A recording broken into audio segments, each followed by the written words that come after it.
Les amis, bienvenue et bonjour à tous. Dans cette vidéo, nous allons voir un sujet qui revient régulièrement, comment je dois pratiquer le CrossFit pour avoir le plus beau physique dans mon quotidien. Car oui, on se fait blâmer, on me parle du body shaming, mais nous les femmes, on n'a pas besoin, mais nous les hommes, on n'a pas besoin. Mais vous avez le droit d'avoir vos objectifs, vous avez le droit de vous sentir beau, de vous sentir à l'aise dans votre corps. On ne parle pas forcément de standards précis et fixes, mais vous avez vos propres standards. Vous avez vos propres standards, donc affirmez-les, soyez fiers de ça et je vais vous donner mon avis sur la pratique quotidienne du CrossFit pour vous permettre d'avoir le plus beau physique possible. Que vous ne le pratiquiez pas et que ça vous donne envie de faire cette méthode d'entraînement, que vous le pratiquiez déjà et que ça vous permette d'avoir quelques notions pour adapter votre entraînement de la meilleure façon possible. Donc bienvenue, vous êtes au bon endroit. Abonnez-vous et mettez un commentaire si vous n'êtes pas d'accord avec ce que je viens de vous dire.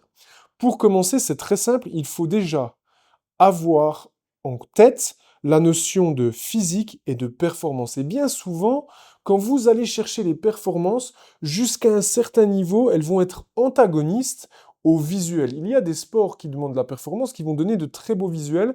Pour les femmes, par exemple, si demain vous êtes très bonne en athlétisme et que vous courez très très vite sur votre 100 mètres, vous allez être athlétique, puissante, donc vous aurez des cuisses, un bas du corps, un gainage qui sera en général qui est assez joli. Tandis que pour les hommes, ça ne correspondra peut-être pas à 100%.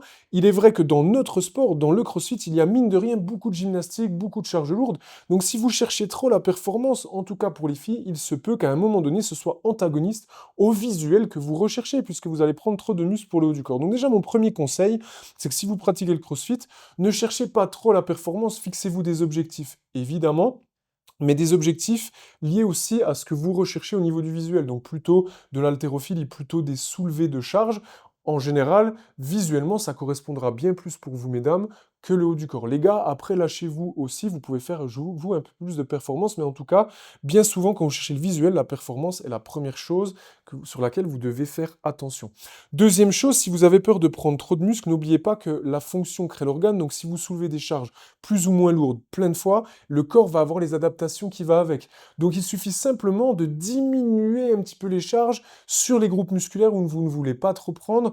Et évidemment, même si parfois l'entraînement peut paraître un petit peu moins intense, ça peut vous permettre justement de vous rapprocher de façon plus logique de vos objectifs visuels. Si par exemple vous avez l'impression que vous avez pris trop des cuisses ou que vous voulez au contraire ne pas trop prendre le haut du corps, réduisez un peu les charges, réduisez un petit peu le volume de répétition et ça peut faire l'affaire. Troisième point, le volume d'entraînement également.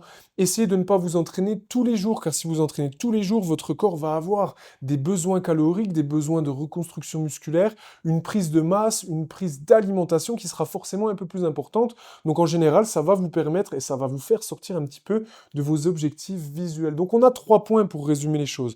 Essayez de vous éloigner de la performance, diminuez peut-être un petit peu les charges sur les groupes musculaires que vous voulez tout simplement mettre en avant, et puis essayez de ne pas avoir non plus trop de volume d'entraînement, privilégiez l'alimentation et la récupération. Le point qui est primordial à affirmer, c'est que dans la pratique du CrossFit, vous allez être sur quelque chose d'homogène.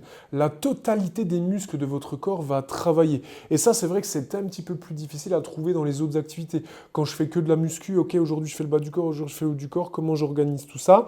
Vous faites de l'athlétisme, ok, plus le bas du corps. Vous faites de l'escalade, c'est beaucoup plus le haut du corps, etc., etc. Là, dans la pratique du CrossFit, les entraînements sont constamment variés à haute intensité et sur un panel de mouvements qui sont polyarticulaires et globales. Donc il y a de fortes chances que si la programmation de l'endroit dans lequel vous entraînez est bien faite, la totalité des muscles de votre corps va travailler et ça, c'est hyper intéressant pour avoir le plus beau physique de vos rêves. Ça, c'est hyper important. Et donc, si vous ne pratiquez pas le CrossFit, venez le pratiquer pour être en forme, car ça va vous rendre plus en forme que la plupart des sports que vous pouvez pratiquer. En plus de ça, il y a une forme d'intensité qui est super intéressante au niveau hormonal. Et si vous la pratiquez de la façon dont je viens de vous proposer les bases, il y a de fortes chances que vous ayez des objectifs visuels qui sont juste stratosphériques, qui sont très intéressants et que vous aurez énormément de mal à retrouver dans d'autres activités.